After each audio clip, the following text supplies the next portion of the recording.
विद्यार्थी मित्रों नमस्कार, गुड मॉर्निंग।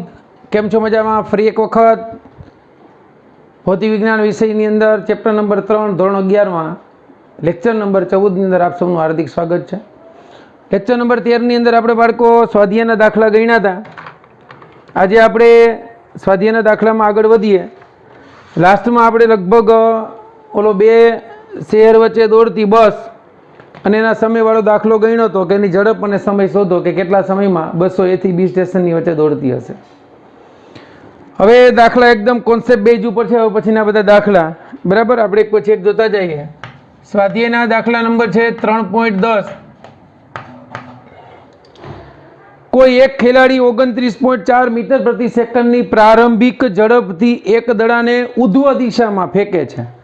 મતલબ અહીં પ્રારંભિક ઝડપ V0 is equal to 29.4 metre પ્રતિ સેકન્ડ એટલી ઝડપે ઉપરની તરફ ફેંક્યો છે। તો પેલું દડાની ઉધ્વ દિશાની ગતિ દરમિયાન દડાની કઈ દિશાની? ઉધ્વ દિશાની ગતિ દરમિયાન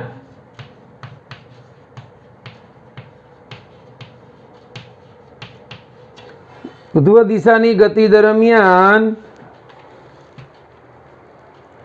પ્રવેગની દિશા કઈ હશે? પ્રવેગની દિશા કઈ હશે? ચાલો વિચારો। કોઈ પણ પદાર્થને ઉધ્વ દિશામાં ફેંકવું તો ઉધ્વ દિશામાં આપણે ફેંકીએ તો એ પદાર્થ ક્યાં જવાનો? ભાઈ આ ફેંકો અહીંયા આવ્યો ને ત્યાં સુધી એનો ગુરુત્વ પ્રવેગ, આનો આન્સર આવશે અધો દિશામાં। ગતિ દરમિયાન પ્રવેગની દિશા અધો દિશા હશે અને પ્રવેગ કેટલો હશે? તો કે બરાબર -g જેટલો। બરાબર, આ પહેલાનો આન્સર આપણને મળી ગયો। ચાલો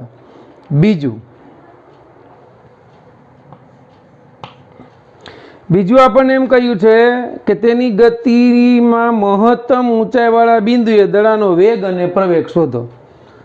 ગતિ, તેના ગતિના મહત્તમ ઊંચાઈએ મહત્તમ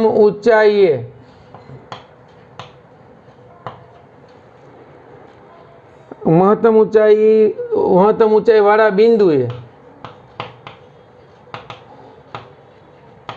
દડાનો વેગ અને પ્રવેગ। બરાબર, દડાનો વેગ અને પ્રવેગ કેટલો હશે? ચાલો વેગ કેટલો હશે અને પ્રવેગ કેટલો હશે? તો આ તો આપણને ખબર છે। શું? તો કે મહત્તમ ઊંચાઈએ કોઈ પણ પદાર્થને ઊંચાઈએ ફેંકો તો મહત્તમ ઊંચાઈએ વેગ હંમેશા શૂન્ય હોય। હાલો વેગ તો મળી ગયો, વેગ બરાબર કેવો હોય? શૂન્ય હોય। અને ફેંકેલા પદાર્થ માટે પ્રવેગ તો હંમેશા કેટલો લેવાનો? g જેટલો। પ્રવેગ બરાબર કેટલો? તો કે g જેટલો। g કેટલું? તો કે 9.8 મીટર પ્રતિ સેકન્ડ સ્ક્વેર। આ ઋણ ગણો તો વાંધો નહીં, કારણ કે પ્રવેગને હંમેશા કેવો ગણવાનો? ઋણ, કારણ કે ક્યાં હોય? અધો દિશામાં। ચાલો સી, દડાની મહત્તમ ઊંચાઈવાળા બિંદુના સ્થાને, જો ધ્યાન આપજો, હવે અહીંયા આકૃતિ અહીંયા દોરું છું। મેં તમને શરૂઆતમાં આમાં સ્થાન ને એ બધું કીધું હતું સંજ્ઞા પ્રણાલીમાં। મહત્તમ ઊંચાઈવાળા બિંદુને, આ મહત્તમ ઊંચાઈવાળું બિંદુ છે, અહીંથી મેં પદાર્થને ફેંક્યો, પદાર્થ અહીંયા આવીને અટકી ગયો। મહત્તમ ઊંચાઈવાળા બિંદુએ વેગ v બરાબર 0 છે, અંતિમ વેગ। અહીંયા મારે હવે અહીંયા સંખ્યા રેખા દર્શાવી દઉં। અહીંયા મને એમ કીધું કે x બરાબર 0 માટે આપણે t બરાબર 0 લઈ લઈ। x બરાબર 0 અને t બરાબર 0 સેકન્ડ તથા શિરોલંબ નીચે તરફની દિશા, આ દિશાને ધન ગણવાની, ધન દિશા લેતા। ધ્યાન આપજો, પદાર્થને ફેંક્યો છે અહીંથી, પણ મારે જે અક્ષ લેવાની છે એ અહીંથી આ અક્ષ, આ તરફની દિશા લેવાની ધન। એટલે અહીંયા સ્થાનાંતર ગણું ને તો બે નું માપ રાખું છું, 4, 6, 8 અને સપોઝ કે 10 છે। એટલે આમ જતા જતા જતા જતા આ કણનું સ્થાન ધન થશે। મતલબ અહીંથી ઉધ્વ દિશામાં સ્થાન ધન જ હશે અને આ અક્ષ ઉપર ગમે એની આવશે તો એ કેવું આવશે ધન. આવું વિચારી અને આપણને કીધું છે ઉધ્વ દિશા અને અધો દિશાની ગતિ માટે કઈ ગતિ છે તો કે પેલી ઉધ્વ દિશાની અને અધો દિશાની, પેલી અધો દિશા લખીએ આપણે, અધો દિશાની ગતિ અને બીજું ઉધ્વ દિશાની ગતિ.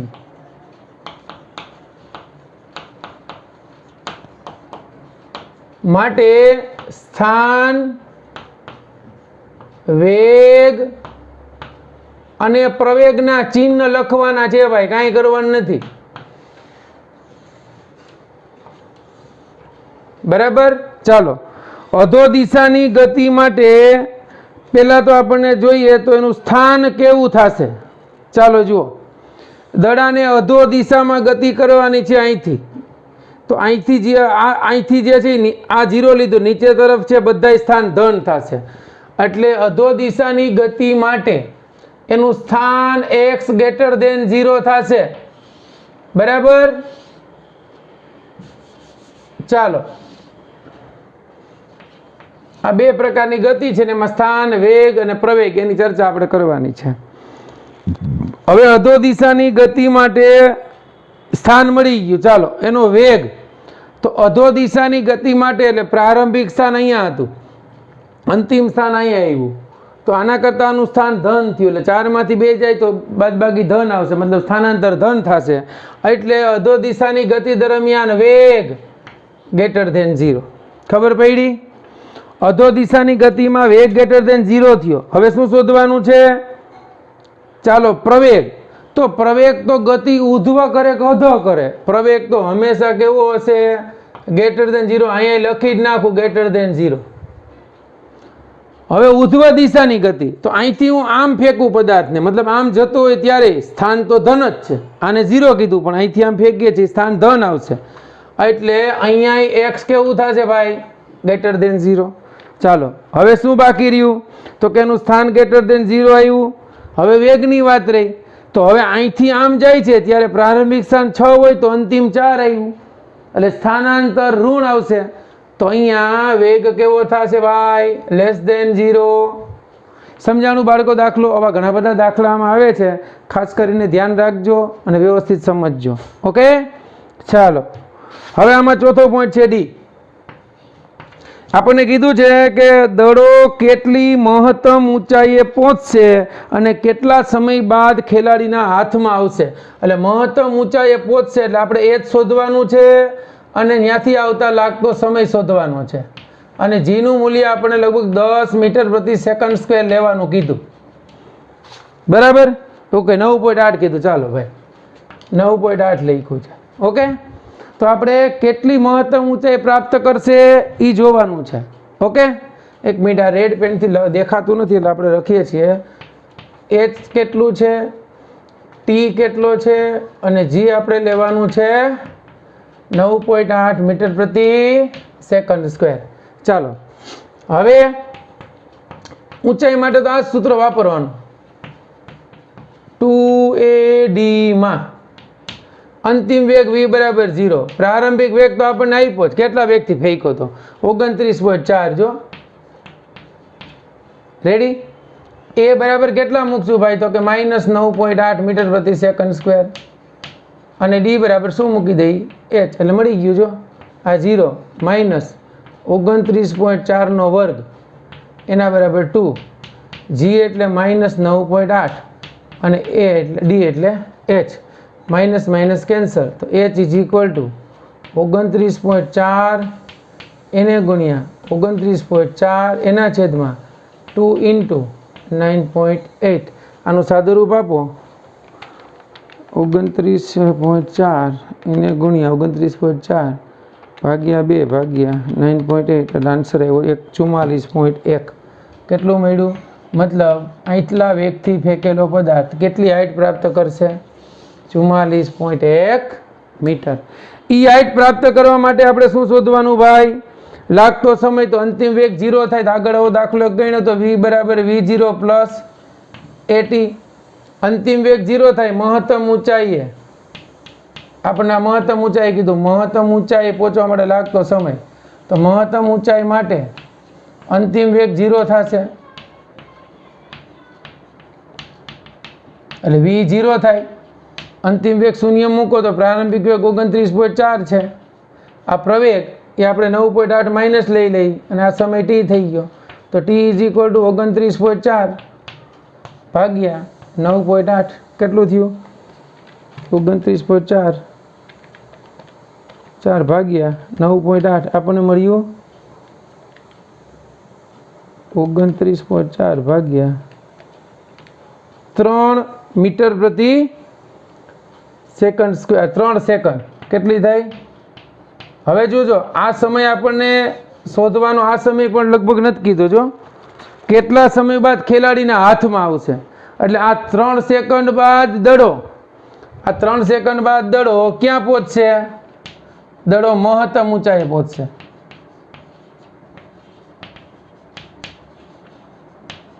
તો મહત્તમ ઊંચાઈએ પહોંચી તો આપણે હાથમાં પાછી કેટલી વાર લાગે?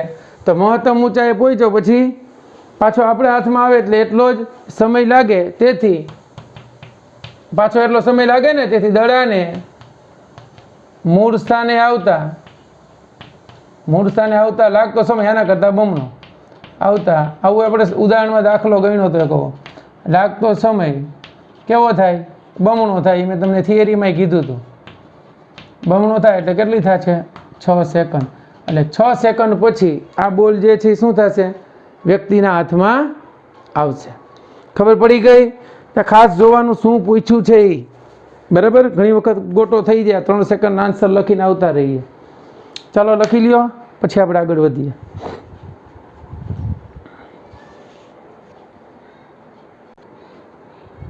ચાલો જુઓ ઉદાહરણ, સ્વાધ્યાયનો દાખલો 3.11 થિયોરિટિકલ ક્વેશ્ચન છે, ધ્યાન આપજો. એમ કીધું છે કે નીચેના કથનોને ધ્યાનપૂર્વક વાંચી ઉદાહરણ અને કાળ સહિત સાચા છે કે ખોટા એ દર્શાવો. પેલું કીધું કોઈ એક ક્ષણે એની ઝડપ જો શૂન્ય હોય, કોઈ એક ક્ષણે ઝડપ શૂન્ય હોવા છતાં, પ્રવેગ ઝડપ શૂન્ય હોવા છતાં A R not is equal to હોઈ શકે. મતલબ કે ઝડપ જો શૂન્ય હોય તો એનો પ્રવેગ અશૂન્ય હોઈ શકે? તો કે હા. અહીંયા આપણને એક પરિમાણિક ગતિ માટે કીધું છે, તો આનો આન્સર આવશે હા. હા એટલે કયું? તો કે મુક્ત પતન કરતા પદાર્થ માટે વિચારો, મુક્ત પતન કરતા પદાર્થ માટે. એટલે ખ્યાલ આવી જાય, મુક્ત પતન કરતા પદાર્થ માટે પ્રારંભિક વેગ 0 હોય, એટલે v0 એટલે ઝડપ 0 અને પ્રવેગ કેટલો હોય? એ બરાબર g જેટલો. એટલે કે હા, એની ઝડપ શૂન્ય હોય ત્યારે એનો પ્રવેગ જે છે એ અશૂન્ય હોઈ શકે આ કેસમાં. ઓકે. બીજું, ઝડપ શૂન્ય હોવા છતાં, જો બરાબર સમજો, ઝડપ શૂન્ય જે તે ક્ષણે હોય ત્યારે પ્રવેગ અશૂન્ય હોઈ શકે એવું હતું કોઈ એક ક્ષણે. અને અહીંયા બીજું કીધું છે, આ એ ક્ષણે જ્યારે મુક્ત કર્યો ત્યારે, મુક્ત કર્યો એ ક્ષણે પ્રારંભિક ઝડપ 0 હતી ત્યારે પ્રવેગ g જેટલો હતો. અહીંયા એમ કીધું છે કે ઝડપ શૂન્ય હોવા છતાં, ઝડપ v બરાબર 0 હોવા છતાં AR not is equal to 0. આ જે છે એવું હતું જે તે ક્ષણે હતું, બરાબર સમજજો. હવે v બરાબર 0 હોવા છતાં AR not is equal to 0 આવું શક્ય છે? તો કે નથી. શું કામે? તો કે ભાઈ જો ઝડપ 0 હોય ને, ઝડપ શૂન્ય હોવા છતાં એનો વેગ આપ્યો છે, સોરી અહીં વેગ કીધો છે, વેગ r not is equal to 0 possible જ નથી. કેમ ભાઈ? તો કે v0 હોય તો આ v જે છે ઝડપ છે, જો ઝડપ 0 હોય ને તો વેગ બરાબર 0 જ હોય. ઝડપ મતલબ 0 છે એનો મતલબ શું થયો? એવું બની શક્યો કે કદાચ વેગ 0 હોય ને તો એની ઝડપ 0 ન હોય, કારણ કે ઝડપ જે અંતરના છેદમાં સમય છે ને વેગ સ્થાનાંતરના છેદમાં સમય, પણ ઝડપ 0 હોય ને તો વેગ હંમેશા 0 જ હોય. બરાબર. ચાલો ત્રીજું સમજીએ. એમાં આપણને કહ્યું છે કે ઝડપ અચળ હોય તો પ્રવેગ હંમેશા શૂન્ય હોય. એટલે પેલું વિધાન કેવું છે? આપણે સાચા ખોટા કીધા છે. પેલું સાચું, બીજું કેવું છે? ખોટું. ત્રીજું આપણને કીધું છે ઝડપ અચળ હોય તો પ્રવેગ. ઝડપ અચળ હોય તો આવું તો આપણે ચોથા ચેપ્ટરમાં ભણી ગયા, મતલબ ભણશું, સોરી.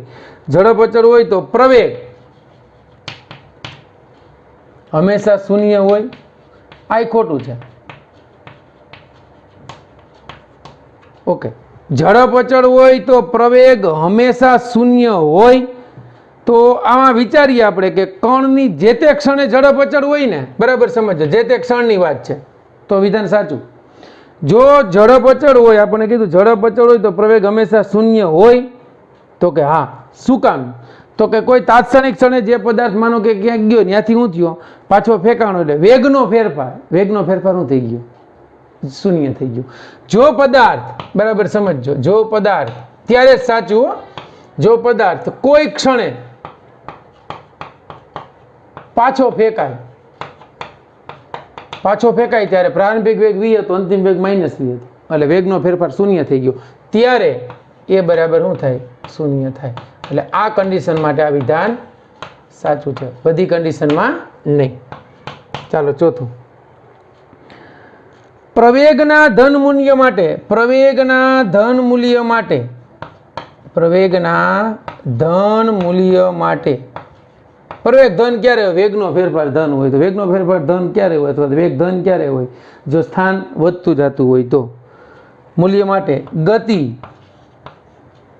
વધતી હોય છે. આવું તો ક્યારે શક્ય બને ખબર છે? તમે જો એ દિશામાં લીધો હોય ને, આ ધન દિશામાં લ્યો ને ત્યારે જ સાચું, બધા કેસમાં સાચું નથી. માટે આ વિધાન કેવું છે? ખોટું. શું કામ? વેગની દિશા, માનો કે હું આ સ્થાનની દિશામાં ઋણ લઈ લઉં તો આ ઋણ દિશામાં જે છે એ પ્રવેગનું મૂલ્ય ધન આવશે, કારણ કે ઋણ દિશામાં વેગમાં માનો કે વધારો થયો, પણ એની ગતિ જે છે શું થતી હોય? વધે નહીં, ઘટતી જાય. એટલે બધા કેસની અંદર આ વિધાન સાચું નથી. ઓકે, ચાલો હવે આપણે આ જે ઉદાહરણ 3.11 જોયું છે, આની રિલેટેડ થિયરીના ક્વેશ્ચન જે છે એ કરી નાખીએ. બરાબર, 3.12 જે છે એ હમણાં પછી કરશું.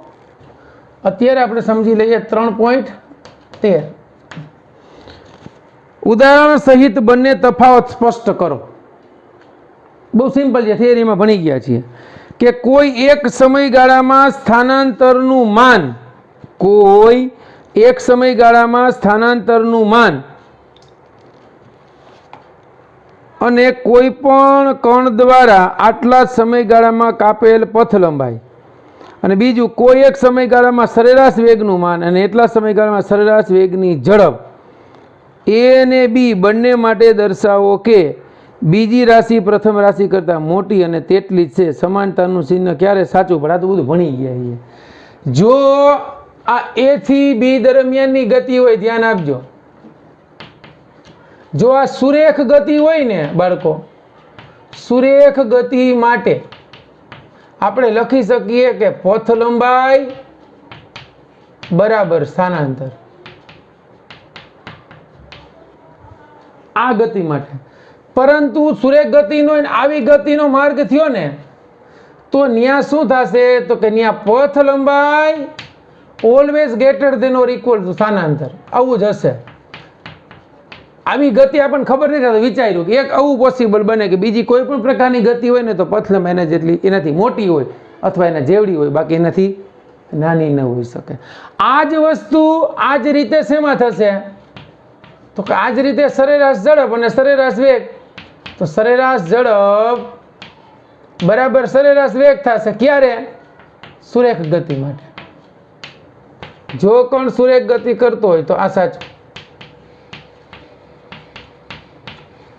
અને સુરેખ ગતિ માટે એવો બીજો કેસ બની શકે કે જો બીજા પ્રકારની ગતિ કરે તો એની સરેરાશ ઝડપ જે છે એ greater than or equal to સરેરાશ વેગ હોય. કોઈ દી સરેરાશ ઝડપ જે છે સરેરાશ વેગથી નાની હોઈ શકે નહીં. ક્લિયર થઈ ગયું? આ સમજાણું? સુરેખ પથ ઉપર ગતિ કરતો હોય. હવે બીજું આમાં તમને એમ થાય કે સર સુરેખ પથ ઉપર જ ગતિ હોય તો કઈ રીતે? તો દાખલા તરીકે આમ છે, અહીંયા એ બિંદુ છે, બરાબર, અહીંયા બી બિંદુ છે, અહીંયા સી બિંદુ છે. ધ્યાન આપજો. હવે કણ જે છે એ થી બી સુધી ગયો, બી થી સી સુધી ગયો, સી થી અહીંયા આવ્યો, એટલે આ એનો ગતિપથ થયો આખો, બરાબર. તો ખરેખર અહીંયા તમે જુઓ આ કેસની અંદર હું કહી શકું કે પથ લંબાઈ જે છે ને એ ગ્રેટર ધેન સ્થાનાંતર થઈ. શું કામ? તો કે પથ લંબાઈ A થી B, B થી C, C થી D થી, જ્યારે સ્થાનાંતર કેટલું થયું? એટલું જ થયું, A થી B. ક્લિયર થઈ ગયું? અને આવું જ આપણે આગળ સમજાવવું હોય તો આમે કહી શકીએ કે આ A થી C સુધીની ગતિ છે તો કણ આમ ગયો, એટલી ગતિ કરી A થી C. આ ગતિ દરમિયાન પથ લંબાઈ અને સ્થાનાંતર બે કેવા થશે? સરખા થશે. સુરેખ ગતિ માટે જ પથ લંબાઈ ને સરેરાશ ઝડપ વધારે હોઈ શકે એવું નથી, જાવો કેસ થાય તો. બાકી સુરેખ પથ સિવાયની ગતિ કરે ત્યાં તો પોસિબલ છે. ઓકે, ચાલો આ જોઈ લ્યો, પછી આપણે આગળ દાખલા ગણીએ.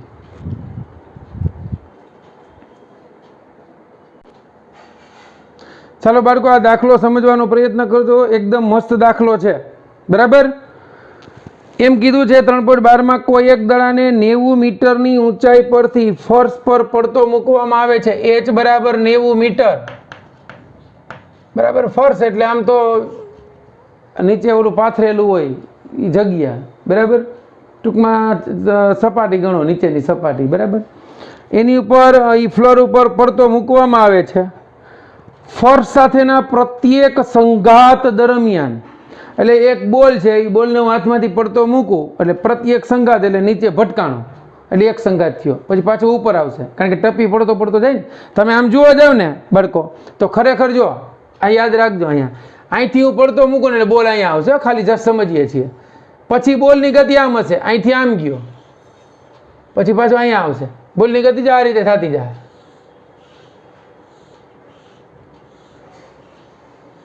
ધીમે ટૂંકમાં અહીંથી મૂક્યો ને એટલે અહીંથી મેં જો આમ મૂકું તો આમાં માલશે, પણ આમ સેજ વેગથી ફેંક્યો, માનો કે મેં અહીંથી ફેંક્યો પદાર્થને, અહીંયા આવ્યો તો અહીંથી આને બદલે અહીંથી ફેંક્યો, ચાલો આમ આવી ગયો તો અહીંથી ટપી પડીને અહીંયા આવશે, એટલે આના જેટલી હાઈટ નહીં પ્રાપ્ત કરે. પછી શું થાય? ટપી પડીને પાછો એટલો ઉછળશે, પછી એટલો ઉછળશે, એટલો ઉછળશે. ધીમે ધીમે ગતિ કરતો કરતો હું અટકી જાય. મતલબ એક વખત જો બળ નથી આપ્યું, બળ આપો તો મૂળ દિશાથી નહીં વધી જાય. અહીંથી ખાલી મુક્ત પતન જ કરવાનો છે, એટલે આમ તો આમ નહીં આવે, આમ જ આવશે. અહીંથી મેં મૂક્યો એટલે ઊંચો જાય પાછો, એ કદાચ બીજી દિશામાં જાય, અવરોધક બળ કે ધક્કો લાગ્યો, બાકી ન્યાય આમ થી રાખશે.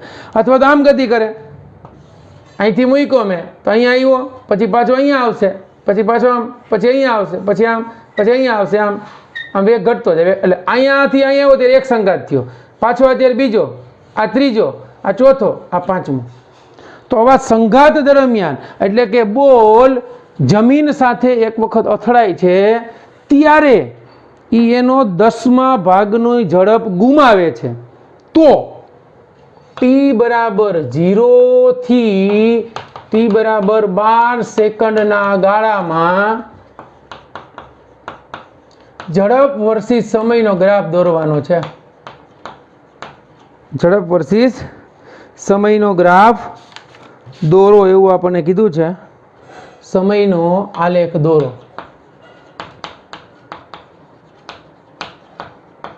કેટલી સેકન્ડ માટે દોરવાનો છે?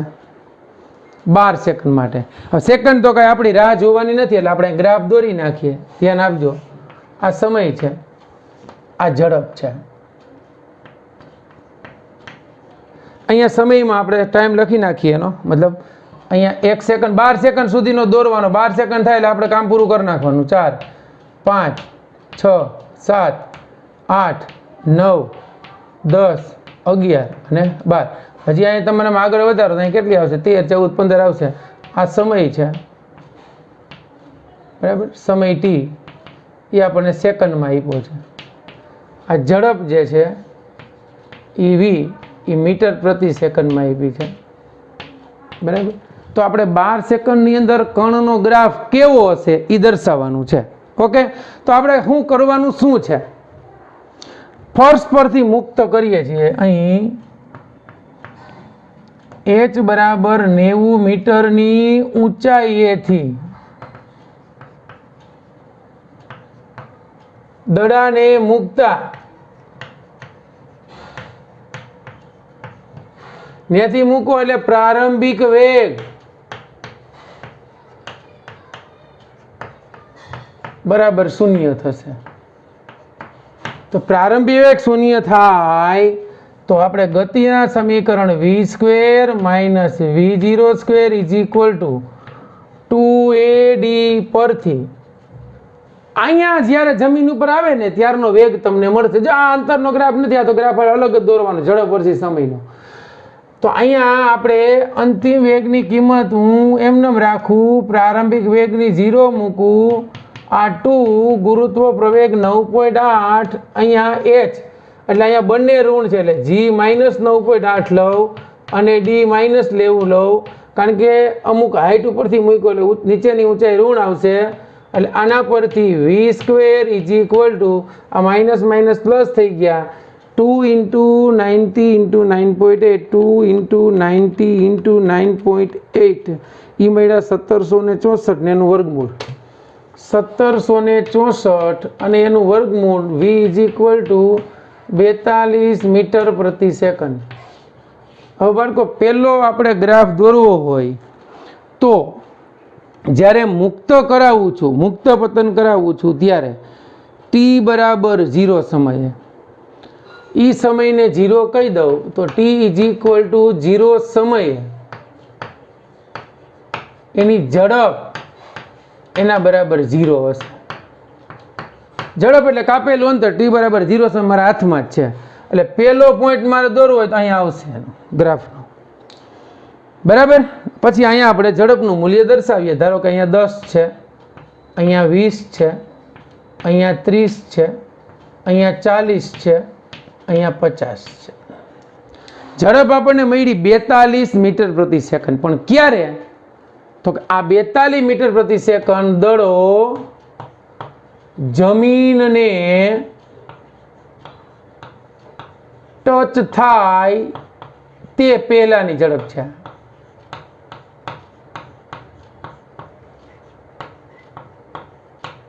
આ ક્યારની ઝડપ છે? દડો જમીનને ટચ થાય પહેલા. હવે તો કે દડાને ત્યાં પહોંચવા માટે લાગતો સમય નોંધી લ્યો. દડાને ત્યાં પહોંચવા માટે લાગતો સમય એ સૂત્ર કયું વાપરશું ભાઈ? ડી વાળું. લાગતો સમય એનું સૂત્ર કયું? તો કે D is equal two v0t. મહત્તમ ઊંચાઈ પ્રારંભિક વેગ 0 હોય, મહત્તમ ઊંચાઈ જ થઈ જ્યાંથી મુક્ત કર્યો ત્યાંથી. તો ડી ઇઝ ઇક્વલ ટુ આપણે શોધવું હોય તો ડી આપણને ખબર છે -90. પ્રારંભિક વેગ 0 એટલે સમયવાળું પદ 0 -1/2 g એટલે 9.8 આ માઇનસ લઈ લીધા ઇન્ટુ t². આના ઉપરથી જો તમે સમય નોંધો ને બાળકો તો t² ઇઝ ઇક્વલ ટુ 90 એટલે માઇનસ માઇનસ ઉડી ગયા 180 ભાગ્યા 9.8. 180 ભાગ્યા 9.8 કરીએ એટલે આપણને મળશે 18.36.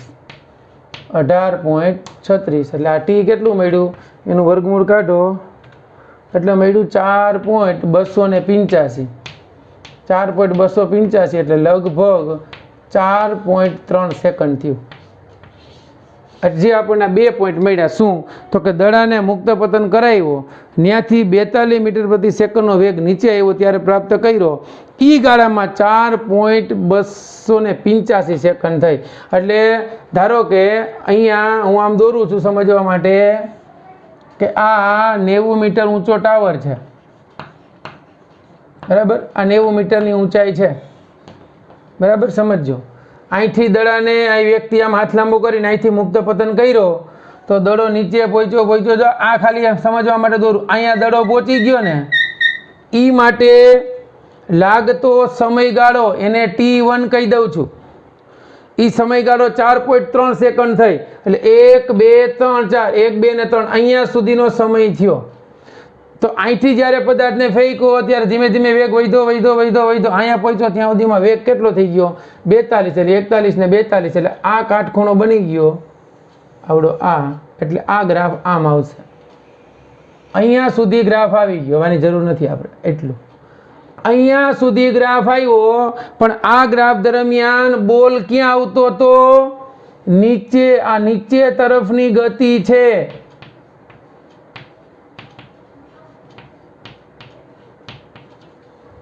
નીચે તરફની ગતિ આમ થઈ એટલે ગ્રાફ આવ્યો. આ ગ્રાફમાં એરો મારવાની જરૂર નથી. આમ તો આ નીચે તરફની ગતિ થઈ. હવે બોલ નીચે ભટકાય ત્યારે હવે અથડામણ થાય અથવા તો અથડામણ બાદ બોલ કે દડો 10% ઝડપ ગુમાવે.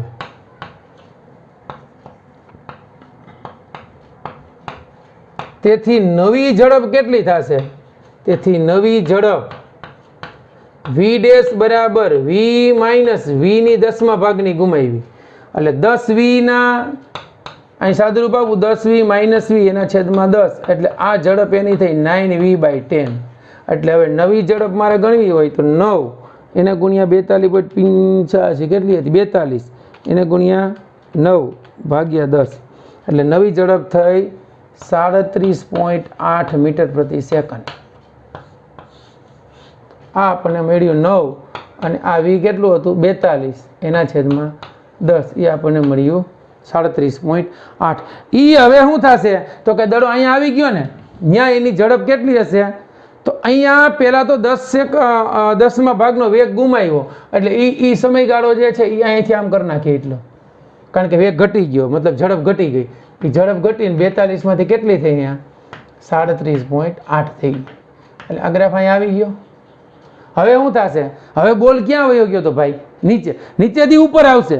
હવે આ બોલ જે છે અહીંથી આમ ઉપર આવશે. જામ ઉપર આવશે આવશે આવશે ને 90 મીટર સુધી નહીં પહોંચે, કારણ કે એનો વેગ ઘટી ગયો. ઘટી ગયો એટલે કેટલો જઈ શકશે તો એ આપણે ગણતરી કરી શકીએ કરવી હોય તો. કારણ કે હવે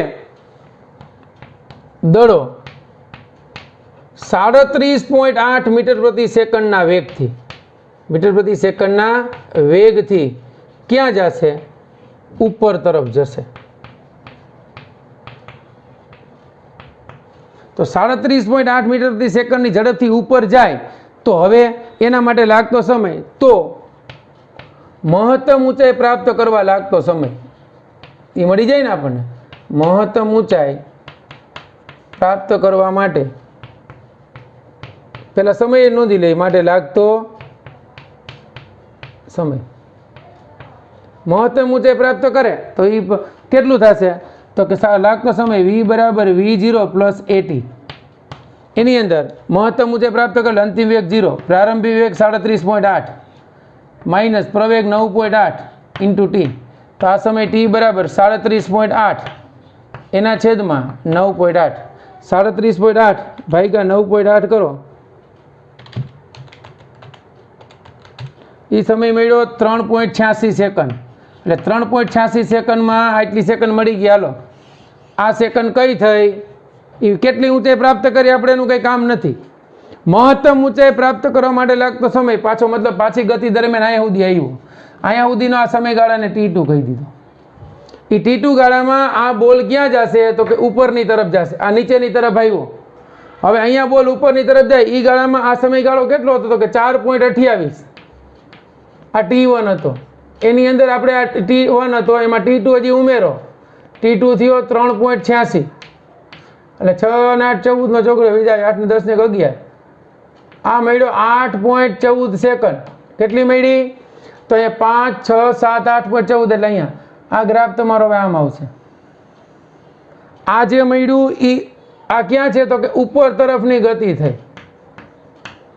બોલની ઉપર તરફની ગતિ માટે. ચાલો હવે બોલની ઉપર તરફની ગતિ થઈ ગઈ. હવે શું બાકી રહ્યું? તો કે હવે હજી આપણે 8 સેકન્ડ હતી, આપણે તો 12 સેકન્ડ સુધી દોરવાનું છે. અહીંથી મહત્તમ ઊંચાઈ પ્રાપ્ત કરી લીધી, પછી પાછો બોલ ક્યાં આવશે? નીચે. તો આપણને ખબર છે જેટલી ઊંચાઈ પ્રાપ્ત કરે તો કે હવે બોલ ક્યાં આવશે? મુક્ત પતન કરશે પાછો. શું કામ? તો કે મહત્તમ ઊંચાઈ વેગ 0 થી મુક્ત પતન કરશે. તે માટે સમય કેટલો લાગશે? આગળના સમય જેટલો. તે માટેનો સમય એ આગળના સમય જેટલો જ લાગશે. આગળના, કારણ કે જેટલી ઊંચાઈ ટાઈમમાં ઉપર પહોંચ્યો એટલા ટાઈમમાં પાછો નીચે આવી જાય. તો આ સમયગાળો જે છે t3 છે.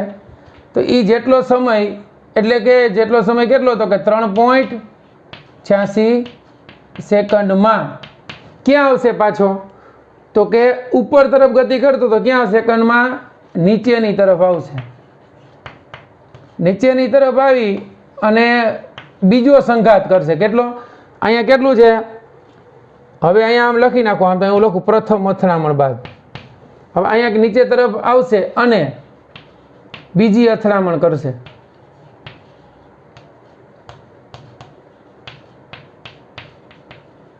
પણ ઈ પેલા શું થઈ ગયું? જો આ 8 સેકન્ડ તો થઈ ગઈ. 8 સેકન્ડ પછી આ દડો પાછો અહીંયા ક્યાં આવ્યો? નીચે, ઉપર, પાછો નીચેની તરફ. એટલે આ ગતિ આમ થઈ.